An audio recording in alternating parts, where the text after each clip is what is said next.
Hello everyone, आज का topic बहुत ही इंटरेस्टिंग है, इसलिए आप लोग इस वीडियो को पूरा देखें और ध्यान से देखें ताकि एक भी पॉइंट मिस ना हो। आप लोग यहाँ हिंदी में लिखा हुआ 2 सेंटेंसेस देख रहे हैं। पहला सेंटेंस है, मुझे लगता है तुम झूठ बोल रहे हो, और दूसरा सेंटेंस है, मुझे लगता है वह बेकसूर है। इस तरह के हिंदी सेंटेंसेज को इंग्लिश में ट्रांसलेट करने के लिए या बोलने के लिए आप लोग इस रूल को याद रखें। मुझे लगता है के लिए आप लोग लिखें आई थिंक। जैसे मुझे लगता है तुम झूठ बोल रहे हो, मुझे लगता है के लिए आप लोग लिखें आई थिंक। उसके बाद कॉमा लगाएं। उसके बाद अगले सेंटेंस का इंग्लिश में ट्रांसलेट करें। तुम झूठ बोल रहे हो, इसके लिए आप लोग लिखें यू आर टेलिंग अ लाई। मुझे लगता है वह बेकसूर है, मुझे लगता है के लिए आप लोग लिखें आई थिंक।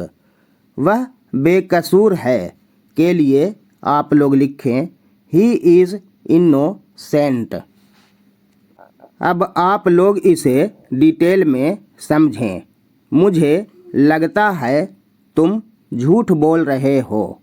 आप लोग यहाँ देख रहे हैं कि सबसे पहले आई थिंक लिखा जाता है, अतः मुझे लगता है के लिए आप लोग लिखें आई थिंक।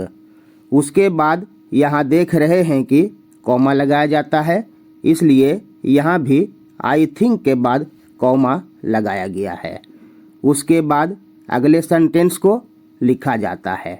अगला सेंटेंस यहाँ है, तुम झूठ बोल रहे हो। इसके लिए आप लोग लिखें यू आर टेलिंग अ लाई।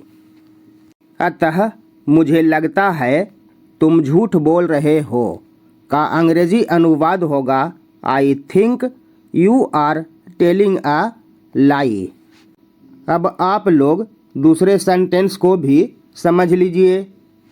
मुझे लगता है वह बेकसूर है।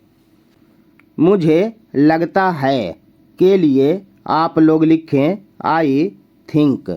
उसके बाद कॉमा लगाएं। उसके बाद वह बेकसूर है के लिए आप लोग लिखें ही इज़ इनोसेंट। मुझे लगता है वह बेकसूर है का अंग्रेजी अनुवाद होगा I think he is innocent.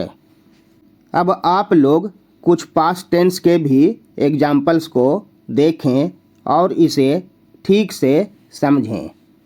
मुझे लगा कोई आया है। मुझे लगा वह तुम्हारा रिश्तेदार है। इस तरह के हिंदी सेंटेंसेज को इंग्लिश में ट्रांसलेट करने के लिए या इंग्लिश में बोलने के लिए आप लोग इस रूल को याद रखें। सबसे पहले आई थॉट लिखें, उसके बाद कॉमा लगाएं। उसके बाद अगले सेंटेंस को लिखें। जैसे मुझे लगा कोई आया है। मुझे लगा, इसके लिए आप लोग लिखें आई थॉट। उसके बाद कॉमा लगाएं। उसके बाद अगले सेंटेंस कोई आया है के लिए आप लोग लिखें समवन हैड कम। ठीक उसी तरह से मुझे लगा के लिए आप लोग लिखें आई थॉट। उसके बाद कॉमा लगाएं। वह तुम्हारा रिश्तेदार है के लिए आप लोग लिखें ही वाज योर रिलेटिव। इस सेंटेंस में ही के साथ वाज के प्रयोग को देखकर शायद आप लोगों को कुछ अटपटा सा लग रहा होगा, लेकिन यही सही है, क्योंकि जब फर्स्ट पार्ट पास्ट टेंस में रहता है तो उसके आगे उसके साथ सेकंड पार्ट भी पास्ट टेंस में ही रहता है। चलिए अब हम लोग एक बार इसे रिवाइज कर लें। मुझे लगा कोई आया है। I thought someone had come. मुझे लगा वह तुम्हारा रिश्तेदार है। I thought he was your relative. I hope आप लोग इस तरह के हिंदी सेंटेंसेस को इंग्लिश में ट्रांसलेट करने के लिए या बोलने के लिए ठीक से समझ गए होंगे। दोस्तों, इस वीडियो को हम क्लोज करते हैं। मिलते हैं फिर नेक्स्ट वीडियो में।